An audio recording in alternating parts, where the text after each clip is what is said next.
बहुत लोग कहते हैं नहीं, यीशु हमारा नहीं, क्रिसमस हमारा नहीं, ये ईसाइयों का है। लेकिन अगर कोई बाइबल से मुझे दिखा दे, उसकी किताब से दिखा दे, तो मैं यीशु का एक फॉलोअर, मैं छोड़ दूंगा अगर यीशु ईसाइयों के लिए आया। लेकिन आपको मालूम है उस किताब के अंदर क्या लिखा? उस किताब के अंदर लिखा है कि उस भगवान ने इस जगत से ऐसा प्यार किया कि उसने अपने इकलौते बेटे को दे दिया ताकि जो भी उस पर विश्वास करे वो नाश ना हो बल्कि अनंत जीवन को पाए।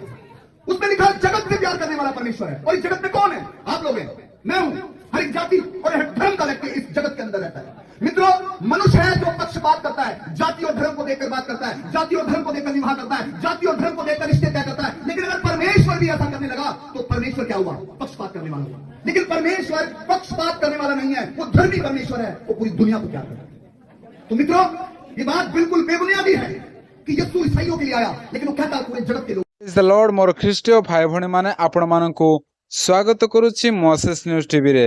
हाँ मोर प्रिय भाई भणी माने, वर्तमान आपण माने जो वीडियो को देखिले सेठारे जने प्रभुंकर दास सुसमाचार को प्रचार करूछंती। मोर प्रिय भाई भणी माने, एही डिसेंबर मास आमानक पाई सुसमाचार को प्रचार करिया पाई गोटे बहुत सुंदर सुजोग मिलि। हाँ मोर प्रिय भाई भणी माने, खाली आमाने बड़ दिन रे खुशी मनाइबा ताहा आमानक पाई यथेष्ट नुहे।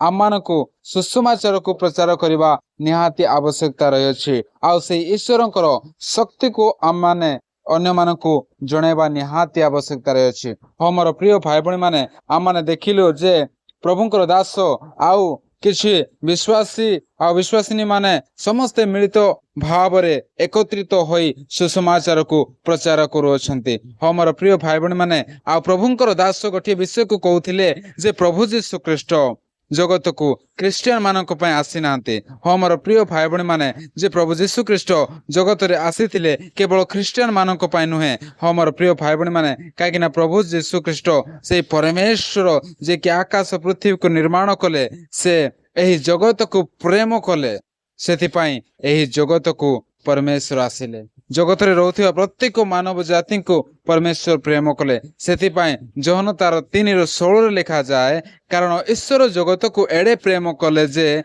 से अपना अद्वितीय पुत्र को दान कले, जेपरि जे केही तांकठार विश्वास करे से विनष्ट न होई अनंत जीवन प्राप्त हुए बोली से स्थान रे से जगह लिखा जाय अछि। हाँ मोर प्रिय भाई भणी माने, जो व्यक्ति भी कौनसी धर्मर व्यक्ति हेउना काहेकि आ कौनसी जातिर व्यक्ति हेउना काहेकि से जदि प्रभु जीशु ख्रीष्टन को ऊपर भरोसा एवं विश्वास करिवे तेबे निश्चिंत भाव रे तांके परित्राण पाइबे आ तांकरी आत्मा केबे विनष्ट हेबो नाही।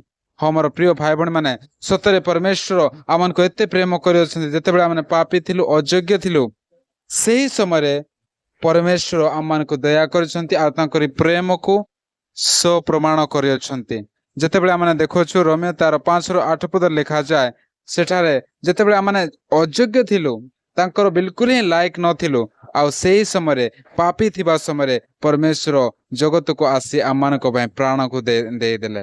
मोर प्रिय भाई भणी माने, आमाने भल व्यक्ति पय जीवन देवा पय आमानक बहुत भय लागुछि, किंतु पापी थिबा समय परमेश्वर आमानक पय जीवन को दे, आमानक बहुमूल्य रक्त को दे आमानक किणी अछंती। हमर प्रिय भाई भणी माने, आमानक परमेश्वर एते प्रेम आ एते दयालु परमेश्वर, कौन सी प्रेम को आमाने ईश्वरंकर प्रेम रे तुलना करि पारिबा नै। बापा मां को प्रेम हो किंबा भाई भणी मानक प्रेम हो किंबा आमानकर निज बंधु मानकर प्रेम हो, कौन सी प्रेम को आमाने ईश्वरंकर प्रेम ठारो आमाने तुलना करि पारिबा नै। आ ईश्वरंकर प्रेम सबुठ उत्तम, आउ ईश्वर को प्रेम ताहा महान आ बहुत भल अटे। मोर प्रिय भाई भणी माने, एते परमेश्वर आमको प्रेम करियछन्ति आ समस्त मानव जाति निमंते एही जगत को आसीथिले। मोर प्रिय भाई भणी माने, आपण माने एई समय पर्यंत ए वीडियो को देखि अछन्ति, प्रभु आपण मानको आशीर्वाद करंतु। पुनर्बार समस्त को प्रेज द लॉर्ड।